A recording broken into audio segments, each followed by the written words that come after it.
Impacto, más allá de la noticia. A usted y un saludo muy especial por esta visita que me está realizando. ¿Qué podemos recordar, profesor Lorenzo Castillo Cordero, de aquellas gestas históricas donde el SUTEP enarboló luchas que lograron en cierta manera darle consolidación al SUTEP a nivel nacional? Y evoquemos aquellas luchas de los años 78, 79 y 91. Bueno, el magisterio siempre ha sido un problema para los gobiernos de turno, en el sentido de que como profesionales siempre hemos hecho un análisis exhaustivo de la realidad de nuestra patria, sobre todo en la situación económica, el trato que se da y los lineamientos de la educación. Antes de la creación del SUTEP, los maestros estábamos divididos por niveles. Por ejemplo, había sindicato de maestros primarios, sindicato de maestros secundarios, sindicato de maestros de educación física, pero se trabajó por la reunificación o la unificación del SUTEP, que se consiguió el 6 de julio de 1972 en el Cusco. Se consiguió la unificación del magisterio, llamándolo como Sindicato Único de los Trabajadores en la Educación del Perú, resultando de ser elegido como su secretario general el profesor de educación primaria, moqueguano Horacio Ceballos Gámez. Profesor, las luchas emprendidas por el SUTEP en el año 78, 79 y 91 han dejado huellas en la labor clasista. Sí, porque el sindicato se fundó como un frente único y donde todos los colores políticos habidos y por haber conjugábamos, menos el amarillo, decíamos nosotros, ¿no? Los profesores que no se animaban a reclamar sus derechos, a reclamar los derechos del magisterio y del pueblo peruano. Enfrentamos pues a dos dictaduras. Enfrentamos la dictadura de Velasco, que impuso la reforma educativa con muchas fallas. Entonces observamos. Llegó a decir Velasco el SUTEP o la revolución. Velasco fue derrocado pues por Francisco Morales Bermúdez, y Francisco Morales Bermúdez se ensañó mucho más que Velasco. Se endurecieron las cosas y bueno, ya venía decayendo la educación, porque Velasco, al asumir la magistratura nacional, cerró los institutos pedagógicos y las facultades de educación en las universidades, dando una situación legal de que el magisterio debería ser un elemento técnico, con 3 años de estudios en un instituto, por decirlo. Nos opusimos y de ahí vino ya una situación de debacle en lo que se llama la educación, en la situación profesional, porque al haber cerrado las instituciones educativas del nivel superior, ya no habían profesionales. Entonces enviaron a dictar clases a jóvenes con educación secundaria. Luchamos por la restitución de las facultades de educación y la reapertura de las escuelas o los institutos pedagógicos. Así puede resumir usted esta lucha contra el primer régimen dictatorial. Sí. Pero también existe la lucha contra el régimen que impuso Alberto Fujimori con la huelga del 91. Totalmente. Alberto Fujimori se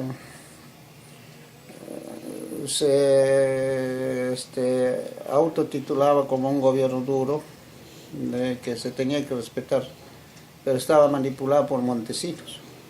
Montesinos, un oscuro capitán del ejército que estuvo, inclusive, si mal no recuerdo, en la cárcel, salió y se metió a dominar por 10 años, inclusive a las Fuerzas Armadas y al ejército, a la Policía Nacional. Y bueno, Fujimori un gobernante que no sabía de las estrategias que Montesinos manejaba. Llegó pues Montesinos a ser el presidente o el jefe del sistema nacional de inteligencia. Y para ello le resultaba incómodo la voz protestante de los docentes. De todas maneras, yo te podría decir sin equivocarme de que el maestro siempre ha sacado la cara, no solo por su profesión, sino por la educación peruana. Se borró la nota 11, por ejemplo. La nota 11 ya no era una nota aprobatoria para los alumnos de educación secundaria. Entonces los alumnos de educación secundaria se organizaron en los llamados secumes y se hicieron las marchas de sacrificio y una serie de medidas que conllevó pues a la dictadura militar a subrogar, a despedir, a reemplazar, a encarcelar. Muchos maestros fueron a parar al CEPA, en ese entonces pues un penal ubicado en la selva peruana. Y se endurecían pues las luchas populares, no solamente del magisterio ya, sino de todos los sectores de trabajadores. El no poder sostener esta situación, Morales Bermúdez ya convocó a elecciones generales.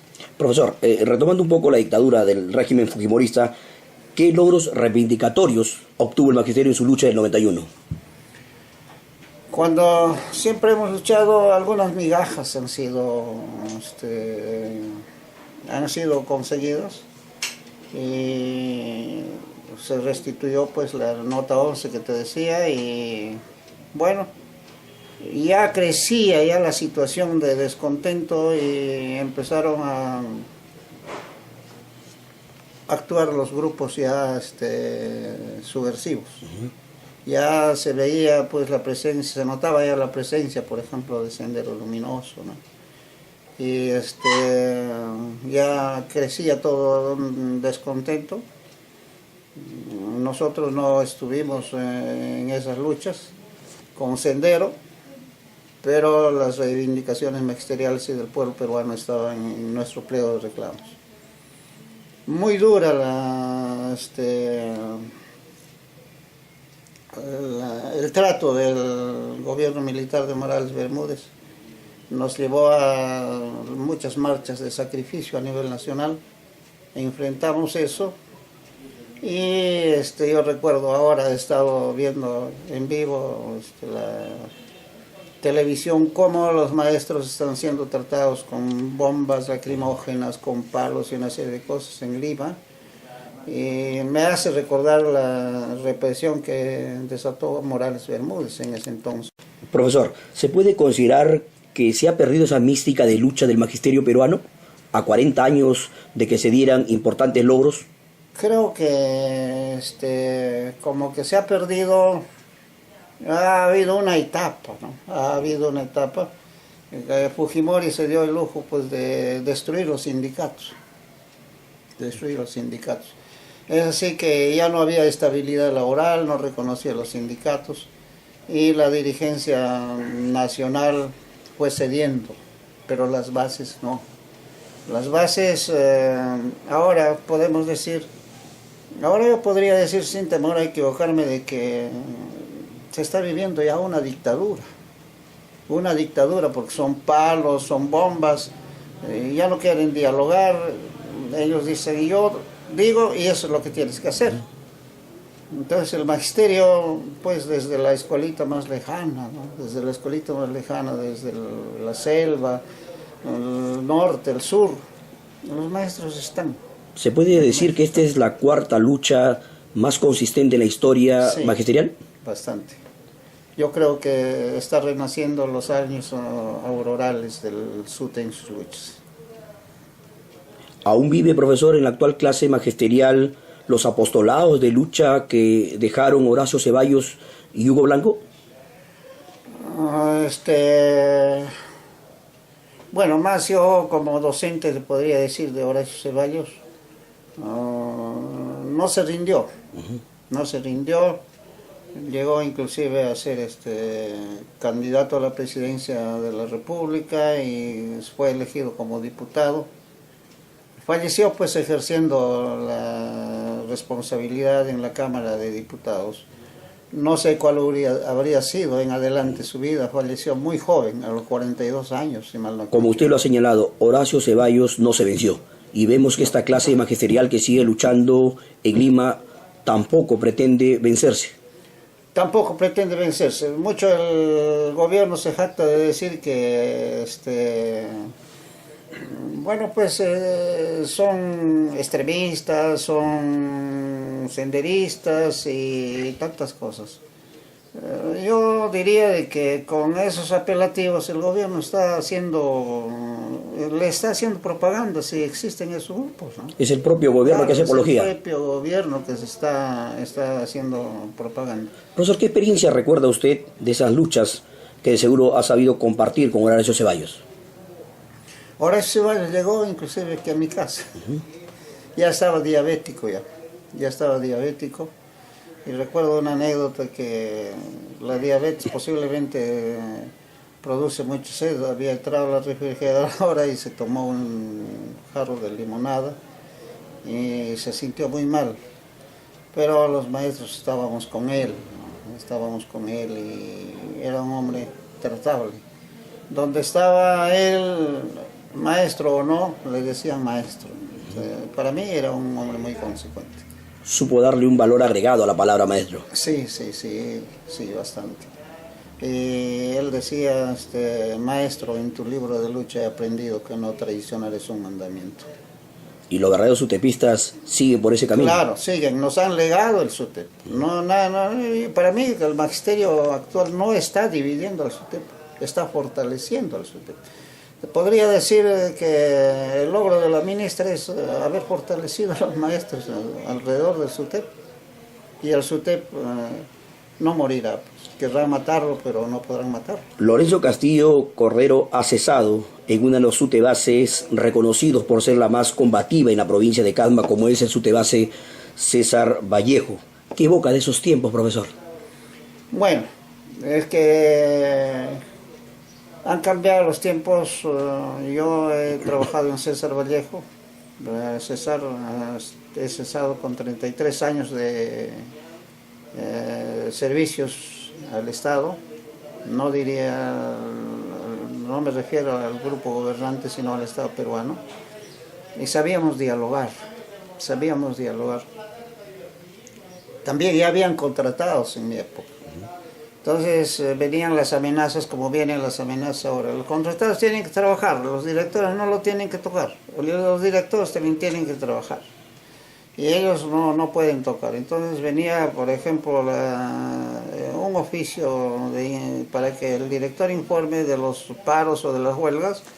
Y yo respondía, no he sido malcriado, yo respondía y decía, señor director de la UCE, César Vallejo, 100% en paro por sus reivindicaciones, incluyendo el informante.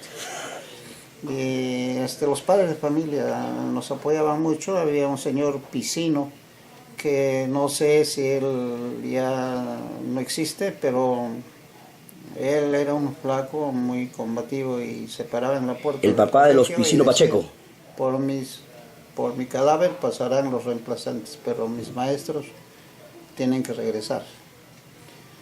Esa era una lucha consecuente y... ¿Se sentían respaldados ustedes? Bastante respaldados, los padres de familia. Y también ojalá que los maestros de ahora se sepan comunicar. Falta la comunicación, pero hay bases en que los padres de familia están rebasando también a los maestros, ¿no? Se dan cuenta de que...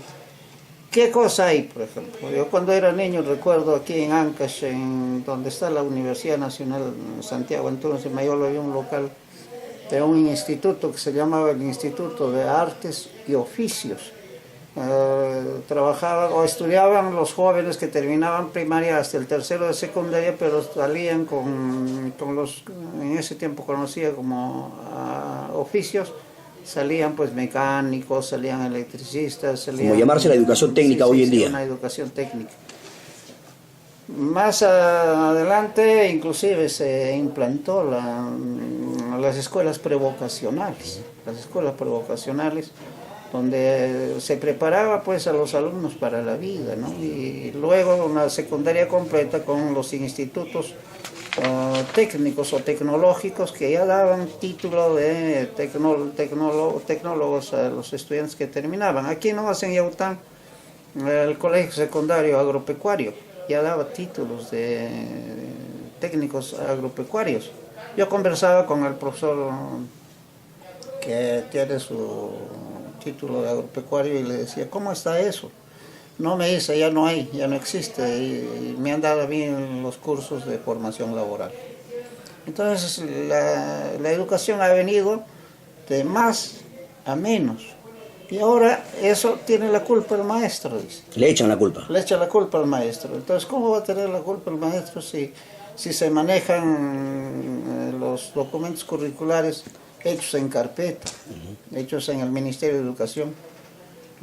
De repente... Y a veces por personas no calificadas. Pero nos informan que la señora ministra, por ejemplo, no tiene una debida experiencia en el magisterio, y nos dicen que tiene el título de bachiller, ¿no? Y ¿cómo entonces puede dirigir a maestros seguramente con tanta experiencia, maestros que han estado y que aún trabajan, como ese maestro que es uno de los 50 mejores profesores en Huaraz, es maestro primario, y tampoco está de acuerdo con la medida que está implementando el gobierno, ¿no?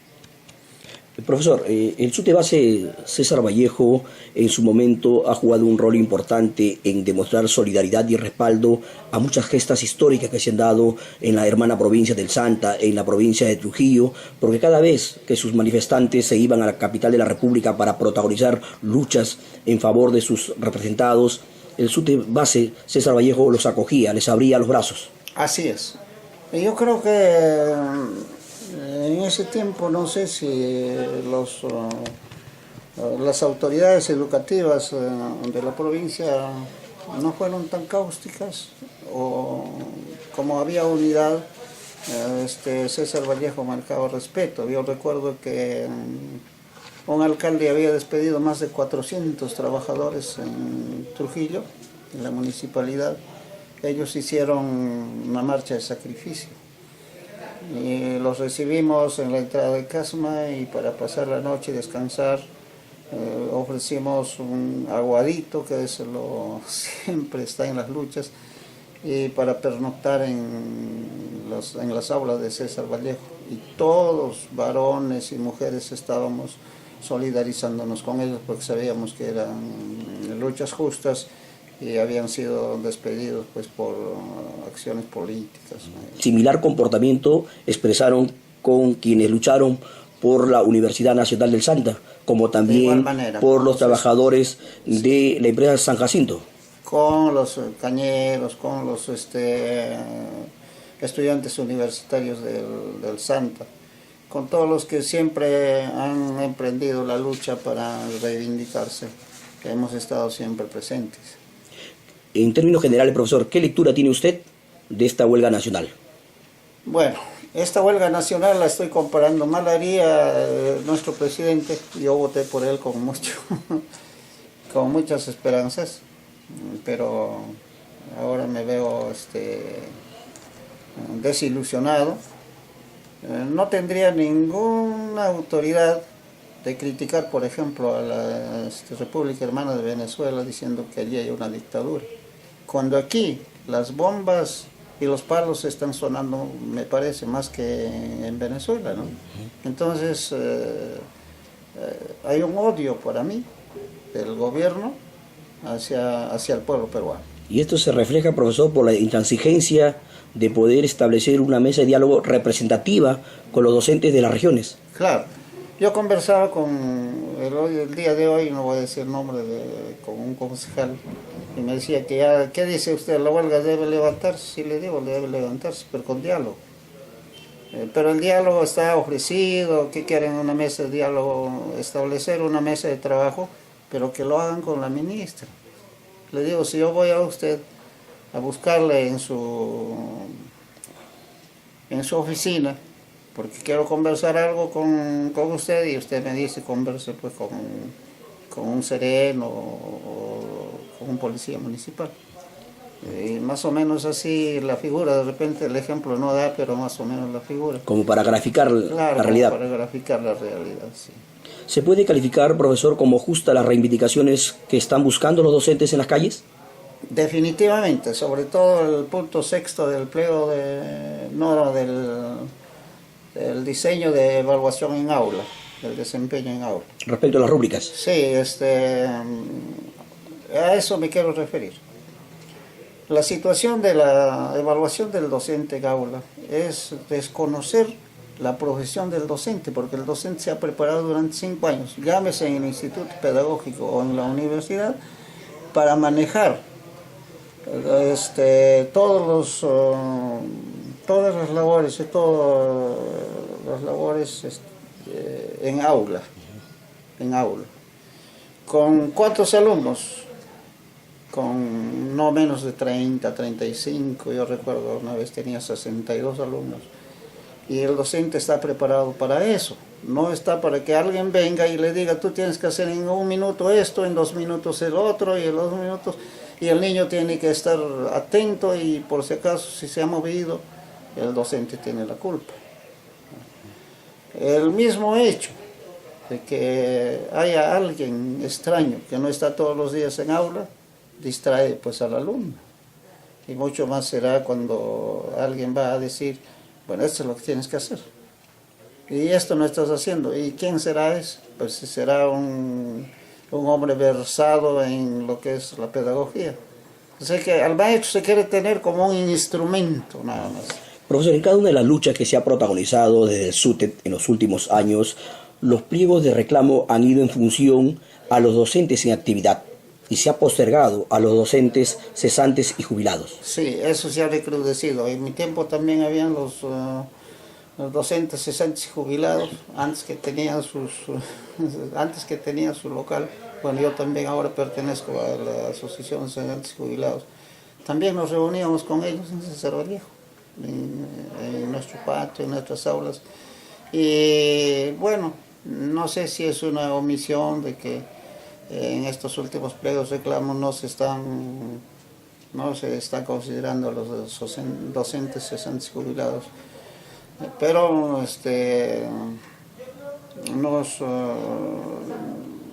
nos complace o vemos con bastante simpatía las luchas del magisterio. ¿A dónde están yendo? Me pregunto, los alumnos terminan secundaria. ¿A dónde están yendo? A engrosar el pandillaje. A veces encontramos a asaltar como raqueteros y todo lo demás. ¿Por qué? Porque no se ha previsto prepararlos para la vida, para enfrentar la vida de manera digna. No hay fuentes de trabajo, no hay en qué ocuparse, no hay dinero para educarse, entonces no pueden ir a las universidades, por ejemplo. No todos pueden ir a las universidades por la situación económica. Países vecinos tienen mayor inversión en educación y por ende más alternativas para que los educandos cuando egresan de la secundaria puedan continuar estudios técnicos o superiores de manera gratuita. Definitivamente debería ser así, pero no está siendo así. Hay una situación también que parece que a propósito estuviera diseñada la situación en las universidades nacionales. Últimamente lograron algunas reivindicaciones económicas porque estaban muy mal los catedráticos, entonces se producían las huelgas. Y en vez de terminar una carrera en 5 años, a veces terminaba en 6, 7 años. Por ello que muchos optaban a hacer esfuerzo, ir a las universidades particulares. A las universidades particulares. Profesor, ¿hay una deuda social pendiente del Estado para con los docentes jubilados y cesantes en el Perú? Definitivamente. Hay deudas sociales por luto, deudas sociales por dictado de clases que nos deben. Y al momento de cesar nos dan una resolución y nos dicen que, y en la ley magisterial también, si mal no recuerdo, está considerado que los cesantes deben percibir sus saberes tal y cual percibieron estando en actividad, o sea, pensiones nivelables, pero no es así, no es así. El docente cesante y jubilado, la mayoría de ellos, están ganando menos de 1.000 soles. Aumentaron, no sé si es en el mes de marzo, por 47 soles, si mal no recuerdo. Y con eso apenas está ya por arañar 1.000 soles, o 1.000, si pasa de 1.000 soles por 50 céntimos o un sol. Con esta pensión no se garantiza una vejez digna. De ninguna manera, de ninguna manera. Si yo no tuviera, por ejemplo, mi esposa, que también es profesora, a veces me dicen, hicieron buena alianza, y no te alimentas bien, no gozas de buena salud, no ves a un cesante jubilado por lo menos vestir dignamente, ¿no ves? Como puedes ver, mi chocita lo hice con el apoyo de mis hijos, y no está acabada, por ejemplo, no está tarrajeada, no está... Pero lo más importante es que hay esa fe en que la nueva clase magisterial continúe la herencia que dejó el SUTET de luchar por la unidad, de luchar por el progreso de los pueblos. Eso, la unidad es importante. Yo creo que si hay ambiciones políticas partidarias, que lo hayan, pero esas son situaciones muy diferentes. Es algo válido. Porque sí, el sindicato es único, es unitario. El sindicato es un frente único, donde todos los colores caben, pero luchan alrededor de su pliego reclamo. ¿Cómo podemos resumir la expresión maestro luchador? Un maestro que conoce sus derechos y que exige, no solamente para él, sino porque la sociedad en todos los países del mundo se forman en base a los maestros. Aprenden a leer y a escribir en base a los maestros. Entonces, si no existieran maestros, ¿cómo sería la situación, no? Nos dicen que el presidente Fernando Belaúnde ha sido el mejor presidente, el más democrático en toda la historia republicana. Falso, desde todo punto de vista falso, porque Belaúnde en sus 2 gobiernos fracasó. En su segundo gobierno podríamos recordar, de repente ya puedes recordar tú en su segundo gobierno, en los pueblos jóvenes, en los que llamábamos cordones de miseria, los niños y las familias se alimentaban de nicobita. Eso el pueblo no debe olvidar. Sacó al ejército cuando empezó a crecer la subversión, y sabemos a ciencia cierta de que los héroes o los mártires de Uchuracay no fueron asesinados ni por los campesinos ni por los terroristas, sino por el ejército. Entonces, y el actual presidente en su momento fue parte del gabinete del segundo gobierno de Belaúnde Terry. Claro, desde el primer gobierno. ¿Por qué el golpe de Estado a Belaúnde Terry? Porque negociaron con Lavera y Pariñas, básicamente. No sé qué contendría la página 11, nos dicen que era una página totalmente entrevista. Entonces desapareció la página 11 de ese negociado con la International Petroleum Company. Dice la cruz de cargar PPK. Sí, el actual presidente salió escapando por Colombia. Velasco lo había declarado traidor a la patria. Profesor, las facciones existentes en el seno del SUTET debilitan este tipo de luchas que hoy protagonizan los docentes a nivel nacional. Si están en contra, definitivamente. Si están en contra, como decías tú antes, si nos dice que somos apóstoles nosotros, entonces hay entre ese apostolado hay Judas, pues. ¿No? Hay Judas. Eso sí debilita definitivamente. Pero ya la mayoría del magisterio es consciente de sus luchas, es consciente de que tiene que luchar por la escuela pública, contra la privatización de la enseñanza y la gratuidad. Y un maestro tiene que estar mínimamente remunerado como para tener una vida digna. Hace algunos días lo vimos a usted, profesor, acercarse a los docentes en actividad que venían protagonizando la lucha. Sí. Eso lo motivó, profesor, su formación clasista, su identificación con la lucha que tiene el magisterio. Yo sí, te digo que sí, definitivamente sí. Si organizaran una marcha de sacrificio, me pican los pies. Me quisiera ir a una marcha de sacrificio acompañándolos a ellos. Y yo hice una invocación, por ejemplo, a la Policía Nacional. Y se hizo un pequeño plantón por allá por el Grifo Mesa. Entonces los carros que venían del sur y iban del norte y salían por la avenida, se detuvieron, ¿no? Estaba la policía, los maestros voceaban sus consignas. Bueno, como cumplir su deber, la policía pues estaba ya para que continúen. Y no sé, a algún profesor se le ocurrió, dijo, va a hablar pues el profesor Castillo. Entonces yo les animé a seguir en la lucha era justa, y dije lo siguiente: el gobierno está manejando los hilos y nos estamos enfrentando aquí en el pueblo con nuestros hermanos policías, por ejemplo, que tienen hermanos, tienen esposas, tienen hijos o tienen padres que son profesores, y nos estamos enfrentando entre hermanos, entre pueblo nos estamos enfrentando, y tenemos que ser conscientes de que eso desde arriba viene. Bueno, unas cortas palabras más. El señor comandante se acercó y me dio la mano. Yo creí que a mí iba a jalar de la mano hacia la mazmorra, pero lo felicito, me dijo, así lacónicamente nada más. Sí, yo estoy siempre atento. ¿Revivió algunas luchas pasadas, profesor, con su espontánea intervención recientemente con el magisterio cameño?